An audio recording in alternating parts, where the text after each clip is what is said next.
Nous sommes devant le mont Suliman, à l'extrême nord du Machu Colombo, province de Centrafrique. Mais ici, en Europe, on appelle ce pic la montagne du roi Salomon, car Suliman est la forme arabe du nom de Salomon. Ce grand monarque oriental était déjà connu du temps de la Bible pour ses nombreuses épouses, son immense richesse et sa sagesse légendaire.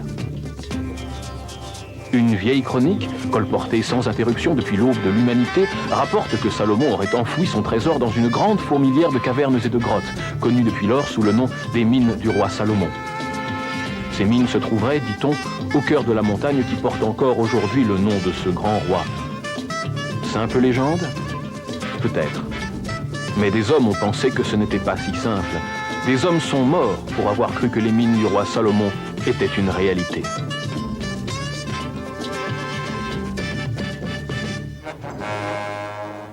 Votre Altesse, le trésor royal a été entreposé selon vos royales instructions. Vos esclaves achèvent d'entreposer votre or et vos diamants. Très bien. J'ai hâte de quitter ce sinistre tombeau pour n'y respirer un air malsain. La grande dalle est-elle en place? Oui, Seigneur. Dans ce cas, finissons d'accomplir notre devoir. Mais, Majesté, vous êtes certain de vouloir ensevelir votre épouse ici? Elle doit subir le châtiment de ces infâmes trahisons. C'est notre loi qui l'exige. À présent, je ne souffrirai aucune discussion. En route!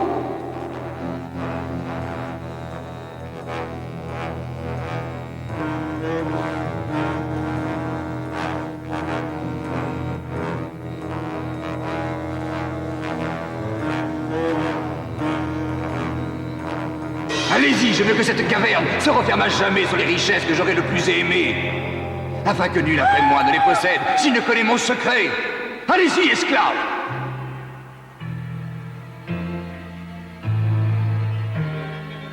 Oh non!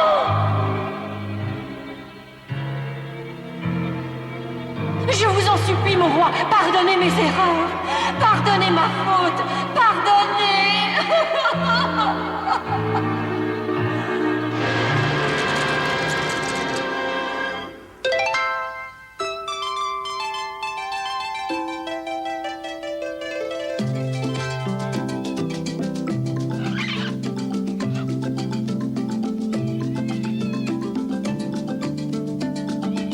Je vais vous raconter une étrange histoire.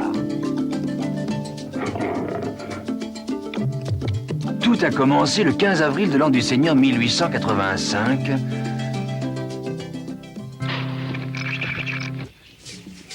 J'avais reçu un billet de Sir Henry Curtis de Belgrave Square à Londres, m'informant de son arrivée imminente en Centrafrique. Il avait embarqué à Cape Town sur un bateau à vapeur pour m'entretenir d'une affaire qui semblait aussi urgente que mystérieuse. Sir Henry. Alain Quatermain, très heureux de vous rencontrer. Le plaisir est pour moi. Je vous présente mon grand ami John Good. Très honoré, Monsieur Good. Monsieur Quatermain, il fait si chaud, laissez-moi vous offrir un verre.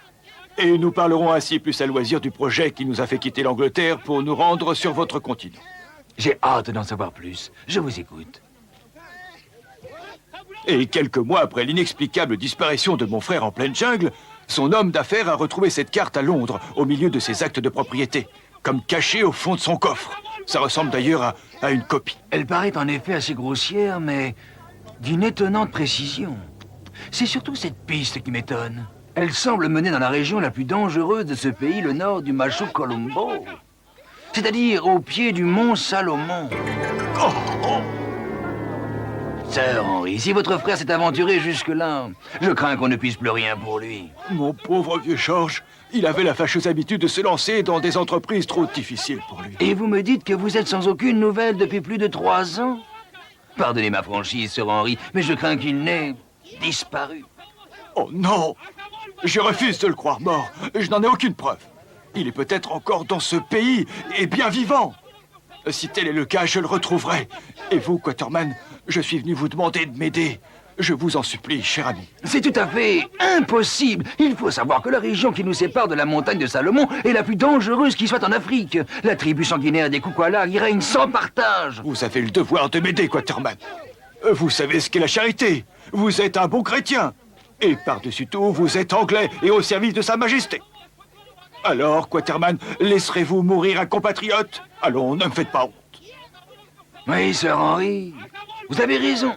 La tâche sera difficile et le voyage plein de périls. Mais non, en conscience, je ne peux pas refuser.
Les premiers jours, nous nous enfonçâmes dans la steppe sans rencontrer aucun vrai problème. Mais les jours suivants, il fallut se rendre à l'évidence. Nous avions commis une erreur depuis le début. Une erreur tragique. D'après mes prévisions, nous aurions dû traverser le Mokongo 3 jours auparavant. Mais j'avais beau scruter l'horizon, nous n'approchions d'aucun fleuve.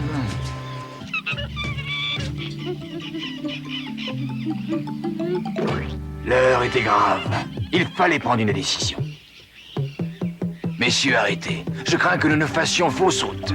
Nous n'avons pas trouvé le fleuve Mokongo là où nous le cherchions. Mais c'est incroyable! Est-ce que cela signifie que nous serions perdus? Perdu? Perdus? Quoi? Hein? Oh. Perdus? Exact. Perdu. Et la jungle est si épaisse qu'il nous faudra plusieurs jours de marche avant de retrouver notre itinéraire et d'atteindre ce maudit fleuve. Non, je tiens la solution de tous nos problèmes. Donnez-moi 10 minutes et même 5 minutes suffiront. Je vais vous étonner. Les gars, apportez-moi ce paquet. Non, le petit. C'est cela et celui-ci également. Très bien, vous pouvez les poser ici, je n'ai plus besoin de vous. Parfait.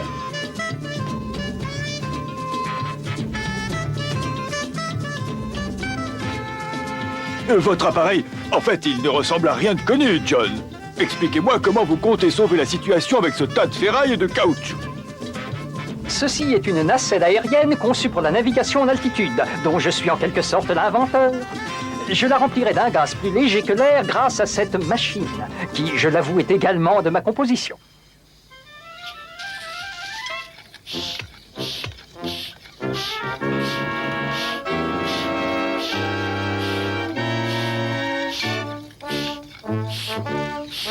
Il suffit à présent de couper les cordes et je prendrai mon envol, loin au-dessus de tous ces arbres. Et de là où vous serez, je suppose que retrouver le fleuve sera un véritable jeu d'enfant. Commandant Good, grâce à votre invention, vous allez sauver notre expédition du désastre. J'espère. J'ai toujours été passionné par la mécanique. Ça peut être utile. Déjà, lorsque j'étais dans la marine, on m'affectait toujours au contrôle des moteurs. Et larguer les amarres, hisser la grand voile. Levez l'ancre, les gars. Hissez le pavillon! Ouah! C'est nous, les grades de la marine! Le jour de gloire est arrivé! Ouah! Vous avez un auxiliaire irremplaçable, Sir Henry. Cet homme est notre providence. Avec moi! Hurrah! Bravo, commandant! Hurrah! Hurrah!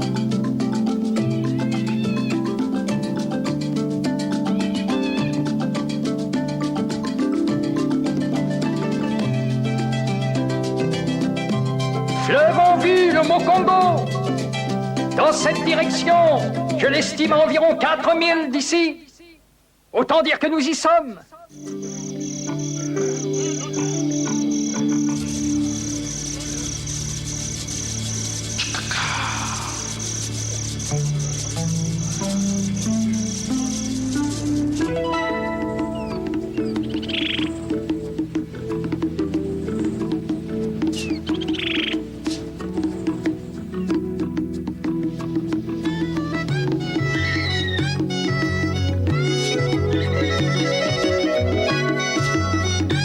Et nous avons marché plusieurs semaines durant, nous approchant chaque jour un peu plus de notre but, la montagne de Salomon.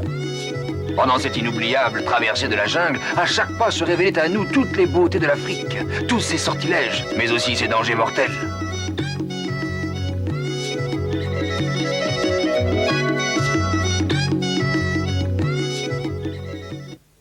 Quaterman, pensez-vous vraiment que je reverrai un jour mon pauvre frère George? Je commence à me demander si j'ai eu raison de venir jusqu'ici. Je n'en sais rien, Sir Henry, mais ici en Afrique, vivre constamment avec le danger nous apprend à ne jamais perdre l'espoir. Sous peine de mort, il faut à chaque instant se maintenir dans un état de courage et de grande fermeté. D'ailleurs, si je continue en ce moment même à vous parler sans changer de ton, c'est pour ne pas effrayer le lézard venimeux qui se tient à une dizaine de centimètres de votre pied gauche. La plus légère réaction de votre part ou de la mienne, et par un réflexe naturel, il vous mordrait immédiatement. Par un enchaînement tout aussi naturel de cause à effet, Sir Henry, vous seriez mort 10 secondes plus tard. Très heureux d'en être averti. Oh, mais n'y a-t-il vraiment rien à faire pour sortir de cette situation exaspérante? J'attends vos suggestions. Qu'est-ce là? Vous m'entendez? Levez la tête. Qu'est-ce là? Je suis ici pour vous protéger. Excellente initiative, mais comment?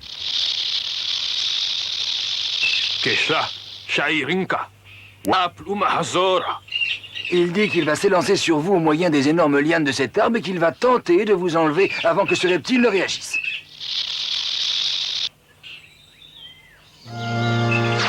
Oh!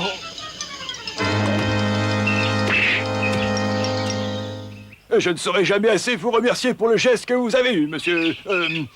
pardonnez-moi, mais je ne connais pas encore votre nom. Mon nom est Umbopa.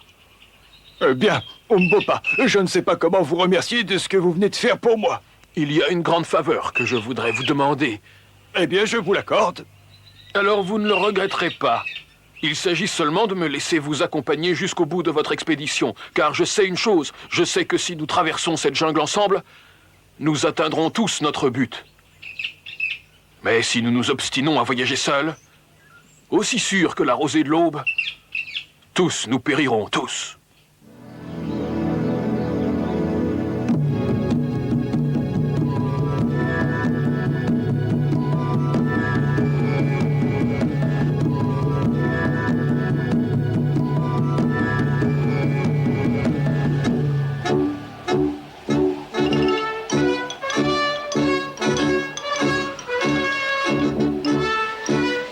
Nous n'allons plus tarder à savoir si mon pauvre frère est en vie.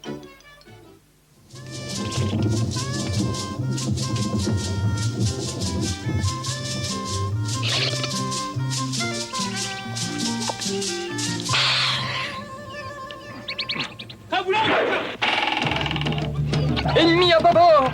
Aux armes!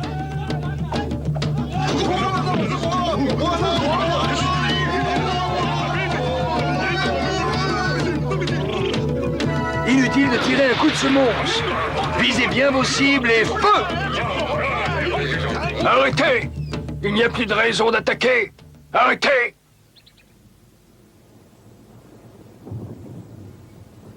Le python bleu qui est peint sur ta poitrine. Qui l'a dessiné? D'où le tiens-tu? Je n'en sais rien. Quelle est sa signification? Ce dessin est la marque du très grand roi qui règne sur les Kukwanas. Mon nom est Imfadouz. Je suis l'oncle de notre roi Twala et le fils de notre regretté Ndossi. Nous battre serait un sacrilège, nous sommes cousins. Notre loi m'oblige à vous mener au village pour vous livrer au roi Twala, mais je veillerai à ce que vous soyez bien traités.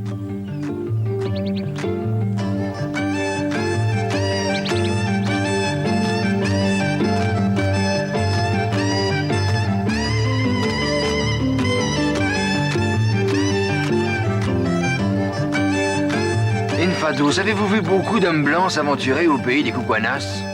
Non, ils sont rares. Le dernier est venu voici 3 ans. Je n'ai plus vu d'homme blanc depuis.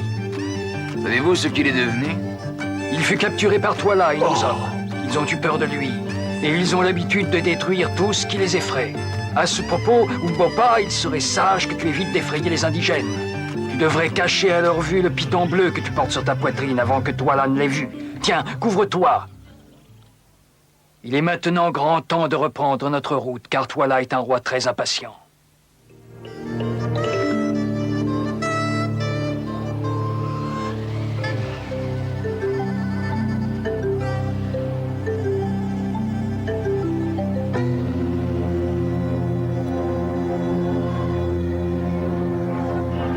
Vite, le roi Twala nous attend. Le roi Twala, mais aussi la vieille Gagoul, la méprisable nécromancienne qu'il a choisie comme conseillère et qui le mène à sa perte.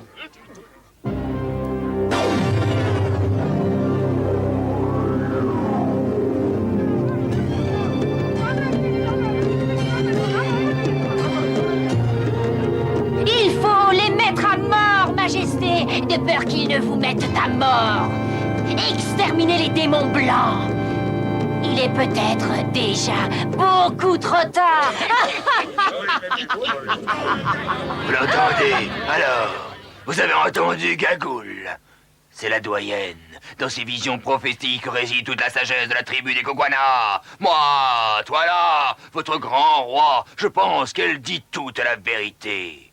Par conséquent, je vous ordonne d'arrêter les étrangers et de les exécuter. Mais, Votre Altesse, ce ne sont que d'innocents voyageurs. Ils traversent paisiblement votre territoire. Garde, arrêtez-les! Mais arrêtez également mon oncle, le traître, l'infâme, le déloyal, Infadouz. Il n'attendait que cette occasion pour exécuter ses sombres desseins. À mort! Mort aux traîtres! Immolez vos ennemis au juste Maintenant, roi. je sais comment est fini mon frère. Peut-être, mais sachez que Twana n'est pas votre roi légitime. Votre roi légitime n'est autre que le demi-frère de Twala. Il n'est pas mort, contrairement à ce qu'on vous a fait croire. Il porte le nom d'Umbopa et il est venu parmi vous aujourd'hui. C'est faux! Et archi faux. Le demi-frère de Twala est mort lorsqu'il était enfant. Et Twala fut appelé par la loi pour régner à sa place. Le Conseil des sages n'a pas pu commettre d'erreur. L'enfant portait la marque royale du python de turquoise sur sa poitrine. Tu dis vrai pour une fois, vieille sorcière.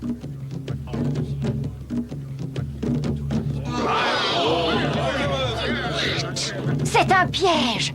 Une supercherie! L'enfant est mort! Je suis allée moi-même l'abandonner dans le désert. Je l'ai jeté au scorpion. Il n'a pas pu survivre à leurs dards empoisonnés. Ce n'est peut-être qu'une honteuse supercherie. Je saurai au besoin prouver que je suis votre roi. Je suis Twala le Grand. Nos sages ont dit que la force était le fondement et la preuve de l'autorité. Je l'affronterai en combat mortel.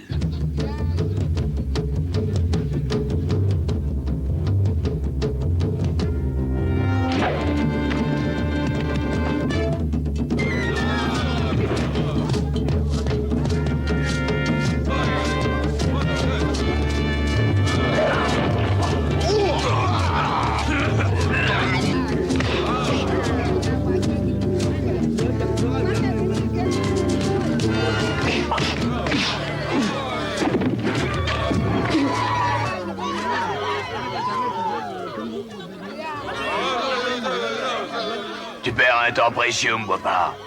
Achève-moi. Tu m'as déjà déshonoré. Garde ta vie, toi là. Je n'en veux pas. Je ne veux pas de ton sang. Va-t'en, toi là. Sors de mon territoire. On ne peut pas. Avant qu'il ne s'en aille, j'ai une question à poser à cet individu. Qu'as-tu fait de mon frère, toi là? Je ne l'ai pas tué, il est prisonnier dans une grotte de la montagne de Salomon.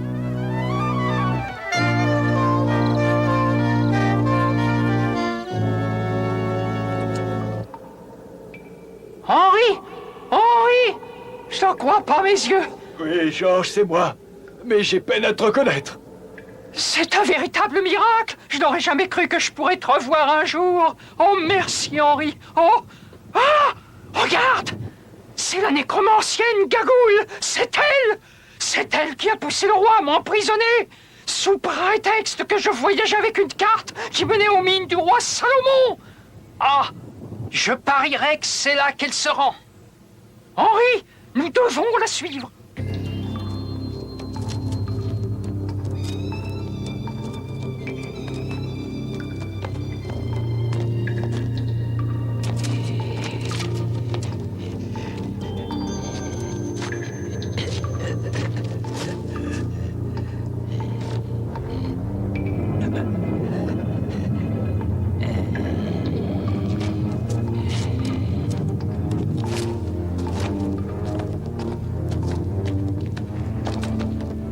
Oh, extraordinaire.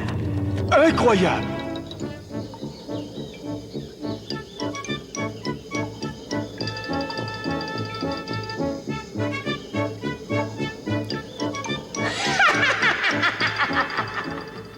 Maintenant, vous êtes riche. Vous êtes riche pour l'éternité. Je savais bien que vous en vouliez à mon trésor et que vous me suivriez ici. Votre cupidité vous aura fait creuser votre tombeau. Vous avez eu ce que vous cherchiez. Elle va nous enfermer dans la grotte. Vite! Arrêtez-la!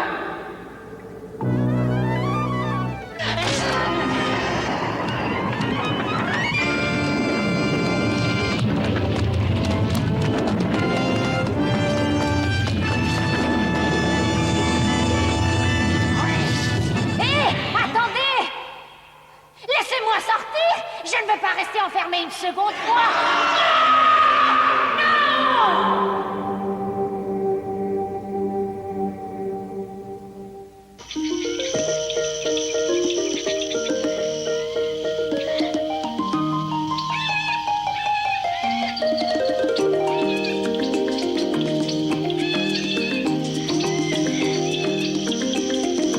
Hip hip hip! Ouah! C'est à Georges maintenant que revient la couronne du roi Salomon.